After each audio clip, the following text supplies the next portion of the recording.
Hey everyone, welcome back to the channel. Well, it's the topic everyone has been asking me to do a video on.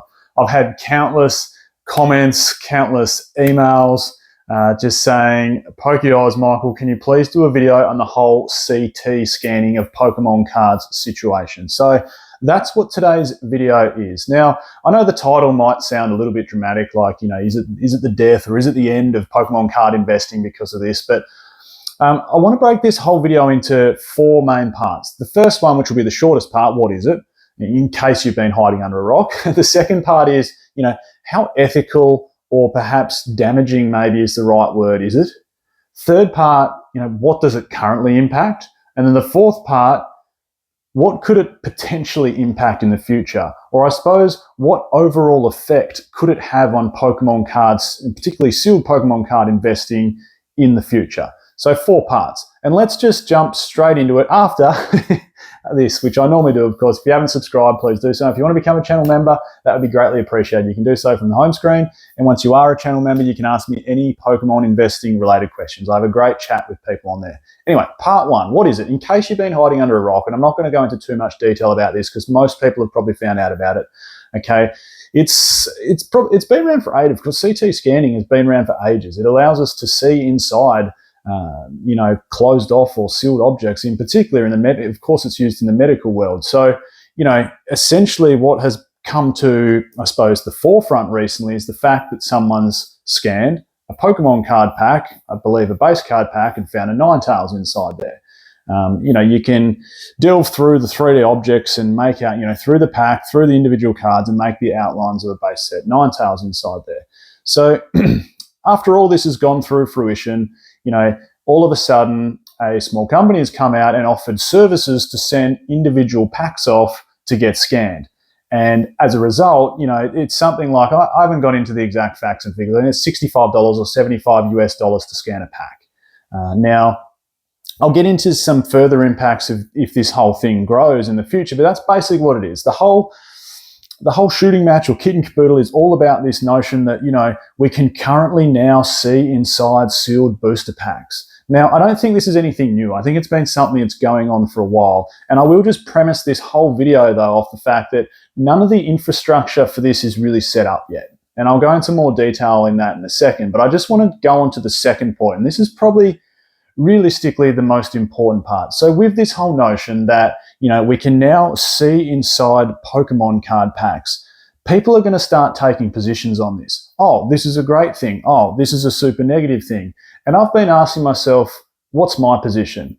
And it didn't take much thinking at all. My position come about in all of probably 5 seconds. My position is, how ethical is this? Not very at all. How damaging is this? Quite damaging. My position is this side of the fence. I think this is a ridiculous idea and I don't like it at all.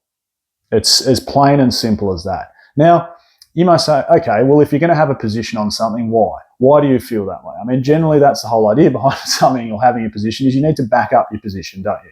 So why do I think it's unethical and why do I think it's damaging to the hobby? I guess for the main part, if we rewind all the way back to when we were younger and we opened our first ever pack of cards, for me, it was a base set booster pack. And the one I vividly remember the most is saving up my pocket money when Fossil come out and buying 4 packs of Fossil Pokemon cards, with the Zapdos artwork, the Aerodactyl artwork. And I just remember opening them up and thinking, what am I going to get? I was so excited. And, I got a Dragonite holo out of the Fossil booster pack and it felt amazing. It was awesome. And now I guess we're older and we're wiser, and most of us should certainly be richer, and that gives us some disposable income to put towards reliving that nostalgic feeling. And that whole feeling, that whole opening packs, the whole premise behind that is you don't know what you're gonna get. It's a mystery, full stop. So this whole process or notion of being able to cheat and find out what's inside a pack just ruins the whole experience in my eyes. And it's such a shame. Like, I sound like I'm getting emotional and angry about it. And maybe I am. Like, why do we have to go and wreck everything good?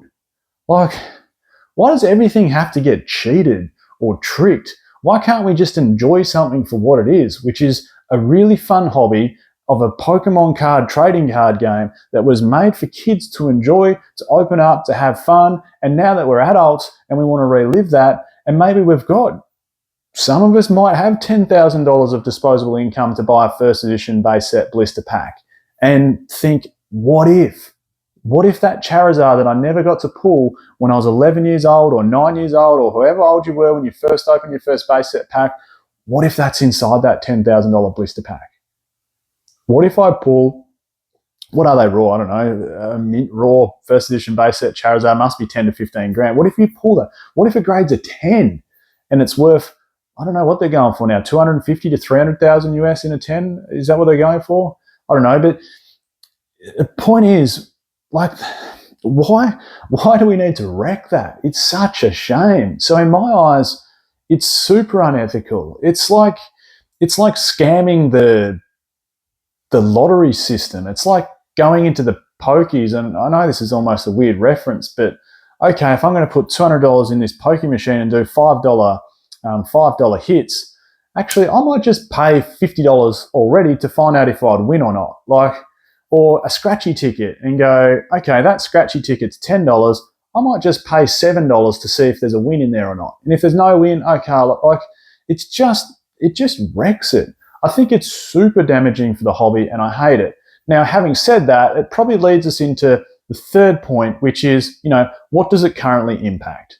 And if the current pricing is $75 or 65 US dollars to scan a pack, realistically, the only packs it's going to impact, or the only part of the hobby it's going to impact so far, and premise on the words so far, is very, very expensive vintage packs. Like, it makes 0 sense to send off a Temporal Forces or Twilight Masquerade booster pack for $65. You might as well just rip 10 of them or 20 of them and see what's in there yourself. So the only part of the hobby to answer this, what will it currently impact, is really expensive base set booster packs. Now, keeping in mind that this whole notion of CT scanning is really in its extremely early stages. I mean, what if a big company takes it on board? What if, a PSA or a Beckett or a CGC take it on board and offer it as a service? Because maybe they're the only people or companies with the capital to invest in extremely expensive CT scanning machines and the means to, process, send off. Now, keep in mind, when they process and send off, what the current offer is you have to determine the data yourself. They're not telling you, oh, you've bought me in a base set booster pack and there's a first edition Machamp Holo inside here. They're not telling you that. You need to decipher what it is yourself from looking at I don't know whether they send you back files or images or whatever it might be, but you need to decipher it yourself. So currently the only thing it really impacts is those base set vintage packs. Now, the fourth and final part of this video, how could it affect sealed Pokemon investing as a whole? Does this mean the death of sealed Pokemon card investing as a whole? I guess if that infrastructure that I was just talking about grows to a point where, you could possibly send in a pack to get scanned for, and they'll probably do it on some sort of dollar tier, won't they? Okay, if you've got a first edition base set booster pack, so a booster pack worth over, $2,000 for argument's sake, it's going to cost you still $60 to scan it. However, if you've got a mid-tier, like a Plasma Storm sort of booster pack for argument's sake, which might be a 150 US or a $200 US booster pack, maybe we can scan this for $20 for you. And if you've got a modern pack, if you send in 100 packs, we'll scan them for $2 per pack for you. I can imagine there could be some sort of grade. And if you've got a booster box, if it's worth over $300,000 like a first edition base set, we'll scan it for X amount of dollars. But if you've got a modern box, say something like a Team Up or a Cosmic Eclipse, it's worth a little bit of value, we'll scan it for $100 for you or $150 for you. If it ever gets to that stage where it scales up and it becomes super cost effective for people to scan things, that's when it's going to have a big impact. Now, I don't think we can hide under a rock and say it's naive to think if it gets to that stage, there'll be no impact. Currently, it could well be a huge amount of smoke about nothing. Like, if the only thing that's going to be impacted by it is, vintage extremely expensive, heavy booster packs like Skyridge packs or, base set first edition, of course, then most of us that are in the hobby, that can't afford that sort of stuff or don't invest in that sort of stuff, it currently doesn't really impact us. But for the future, I guess it makes me a tiny bit nervous. We really need to see what happens. Like I said, this could be a whole hoorah about nothing and could amount to nothing. However, if it does go down the path, and let's just talk hypothetical for the last part of this video, if it does go down that path I was talking about where it does become extremely cost effective and people can send off modern, $5, $6, $7, $800 booster boxes and scan them for $100 to see if there's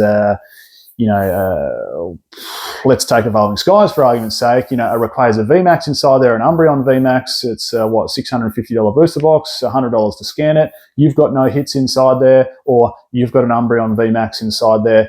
That could then change how people sell it, how it gets listed online. Is it listed as a scan pack or an unscanned pack or a scanned booster box or an unscanned booster box? I just feel it's going to really, really muddy the water. Now, having said that, there then could be the opposite effect. And the opposite effect could be we get these discrepancies between booster box pricings. So let's say someone has an eBay listing and they've scanned their Evolving Skies booster box and it's 3 years in the future where this is commercially viable and it's cost you $150 to scan your Evolving Skies booster box and there's an Umbreon VMAX inside there. Now, you could list this on eBay with the associated picture or file that you get given outlining the Umbreon in extremely sketchy grey sort of imagery as it is, and you could then sell this as an extremely expensive booster box because you can go, well, not only do I have a sealed Evolving Skies booster box, I have a sealed Evolving Skies booster box with an Umbreon VMAX inside it. So, I don't know, I never thought of this until I started filming this video, so I'm almost going off script a tiny bit to what I thought about at the start. But, there's going to be some extremely negative impacts, I feel, but then there could be that positive side as well, that you could have a more expensive booster box. Like, say the market price for Evolving Skies booster box is $650, but yours has got an Umbreon inside it. Well, what are you going to ask? $1,500, $1,300, $1,200, $1,000? Your booster box is clearly worth more than someone that doesn't know what's inside there. However, to roll back right to the start and go, I think the most important part was part 2 of this video, which is how ethical or damaging is it? I don't like that. I don't like that we could see listings where, this box has an Umbreon VMAX guaranteed hit inside it, so, it's now worth more than someone else's. I don't like that at all. And I'm not sour on it because I have a position in a lot of modern booster boxes. I'm sour on it because it just ruins the hobby. It just ruins the whole fun of it. Like, why do we need to wreck everything that's good? Why do we do that? There's been so many things throughout life where we've just, it was good and we just go and wreck it as a human species or a human race. Someone just wrecks it. Like, why do we have to do that? Hey, leave me your position, commentary down below. What are your thoughts? Are you on the positive side, the negative side? Feel free to drop me any comment down below. I'm Michael, this is PokeOz, and I'll catch everyone next time.